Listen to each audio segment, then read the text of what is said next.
कक्षा में मैं सुनीति मिश्रा आप सबका हार्दिक स्वागत करती हूँ। तो बच्चों, आजकल हम पढ़ रहे हैं बाल महाभारत कथा और आज हम पढ़ने जा रहे हैं उसका 17वां पाठ, धृतराष्ट्र की चिंता। तो आप पिछले पाठ में ये पढ़ चुके थे कि किस प्रकार से धृतराष्ट्र ने मीठी मीठी बातें करके पांडवों को, द्रौपदी को और कुंती को पुनः इंद्रप्रस्थ भेज दिया था। और उसके बाद उन्होंने जब अज्ञातवास के लिए भी युधिष्ठिर और पांडव हार गए, तब वे शर्त के अनुसार वन में जाने लगे। अब यहाँ पर जो दृश्य है प्रथम, वो है जब वो वन में जा रहे हैं। जब द्रौपदी को साथ लेकर पांडव वन की ओर जाने लगे थे, तो धृतराष्ट्र ने विदुर से पूछा कि तुम ही बताओ कि पांडु के बेटे और द्रौपदी कैसे जा रहे हैं। और उन्होंने यह भी कहा कि वे ऐसा होते हुए नहीं देख सकते। विदुर धृतराष्ट्र को बताते हैं कि युधिष्ठिर अपने चेहरे को ढक कर जा रहे हैं। भीम अपनी दोनों भुजाओं को देखते हुए, अर्जुन हाथ में बालू लेकर खेलते हुए, बिखेरते हुए, और नकुल और सहदेव सारे शरीर में धूल लगाए हुए युधिष्ठिर के पीछे पीछे चल रहे हैं। द्रौपदी के बिखरे हुए बालों ने उनका मुख ढक लिया है और वह आंसू बहाती हुई चल रही है।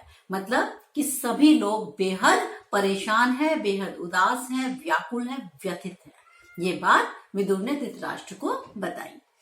यह सुनकर धृतराष्ट्र की चिंता और बढ़ गई। विदुर बार बार धृतराष्ट्र से आग्रह करते थे कि पांडवों के साथ वे संधि कर लें। इस बार भी विदुर ने पुनः वही बात छेड़ी, तो धृतराष्ट्र झुंझलाकर बोले, मुझे तुम्हारी सलाह की जरूरत नहीं है। अगर तुम चाहो तो तुम पांडवों के साथ जा सकते हो। इतना कहकर वे अंतःपुर चले गए। विदुर तुरंत रथ में बैठे और पांडवों के पास चले गए, क्योंकि विदुर को क्रोध आ गया।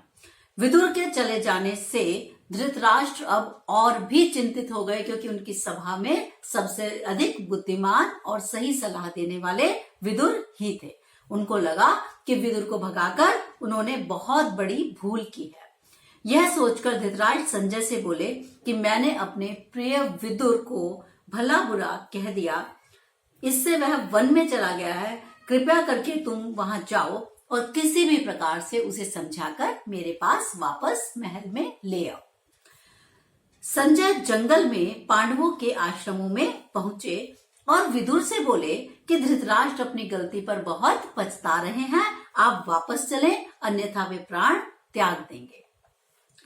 यह बात सुनकर विदुर का हृदय पिघल गया और विदुर ने पांडवों से विदा लेकर पुनः हस्तिनापुर की ओर प्रस्थान किया। विदुर के आने पर धृतराष्ट्र ने उन्हें गले लगा लिया और अपनी गलती के लिए उनसे क्षमा मांगी। इसी प्रकार एक बार महर्षि मैत्रेय धृतराष्ट्र के दरबार में आए। राजा ने उनका समुचित आदर सत्कार किया। फिर महर्षि से पूछा, आपने मेरे प्यारे वीर पांडवों को कुरु जंगल में के वन में देखा होगा, वे लोग कुशल से तो हैं? महर्षि ने बताया कि राजन, काम्यक वन में हमारी युधिष्ठिर से भेंट हुई थी और वन के दूसरे ऋषि मुनि भी उनसे मिलने आश्रम में आए थे।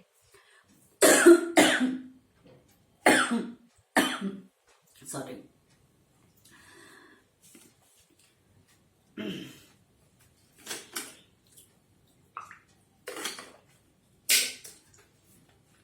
उन्होंने हस्तिनापुर में हुई घटना को मुझे बताया। यही कारण है कि मैं आपसे मिलने चला आया। आपके और भीष्म के रहते ऐसा नहीं होना चाहिए था। किसने कहा? ऋषि मुनि ने इनको धृतराष्ट्र को क्रोध किया। वहीं पर दुर्योधन भी उपस्थित था। महर्षि ने उसे समझाया, पांडवों से वैर भाव मूल मत लो, उनसे संधि कर लो, इसी में तुम सबकी भलाई है। किंतु दुष्ट दुर्योधन ने उनकी ओर देखा तक नहीं, बल्कि बड़ी ढिठाई से पृथ्वी पर पैर पटकते हुए मुस्कुराता रहा। यह देखकर महर्षि बड़े क्रोधित हुए और बोले, तुम्हें अपने घमंड का फल जरूर मिलेगा, यानी तुमने अपने भाइयों के साथ अच्छा नहीं किया और पांडवों के क्रोध का तुम्हें इसमें अवश्य ही तुम्हें इसका बुरा परिणाम भुगतना पड़ेगा। इसी बीच हस्तिनापुर में घटी घटनाओं की खबर श्री कृष्ण को लगी। वे तुरंत पांडवों के पास पहुंच गए और श्री कृष्ण के साथ कैकेय, भोज, वृष्टि जाति के नेता चेदिरा, धृष्टकेतु आदि भी वहां गए। द्रौपदी जब कृष्ण से मिली तो उनकी आंखों से अविरल अश्रुधारा बहने लगी।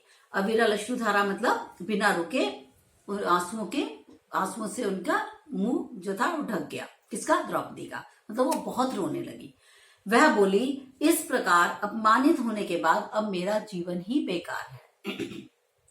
मेरा कोई नहीं रहा, आप भी मेरे नहीं रहे।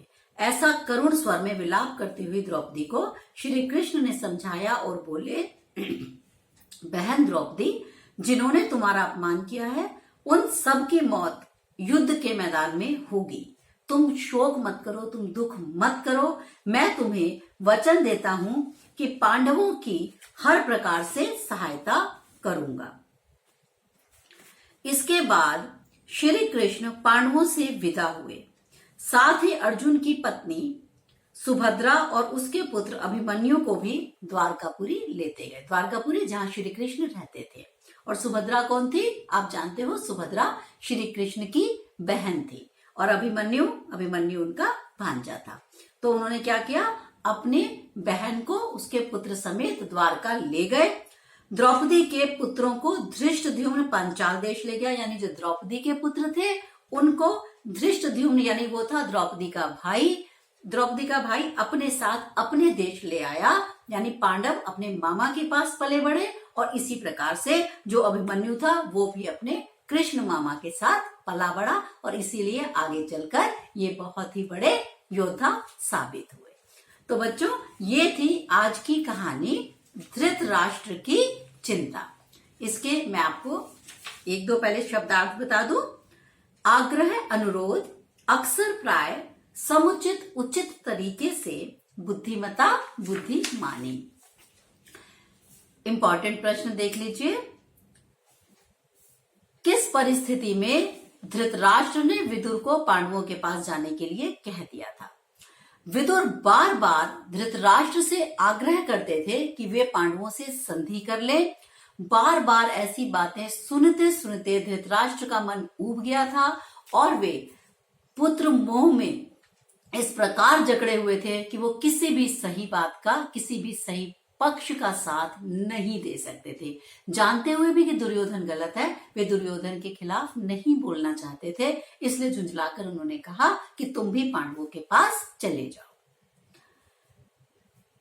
हस्तिनापुर में हुई घटनाओं की जानकारी मिलते ही श्री कृष्ण ने क्या किया?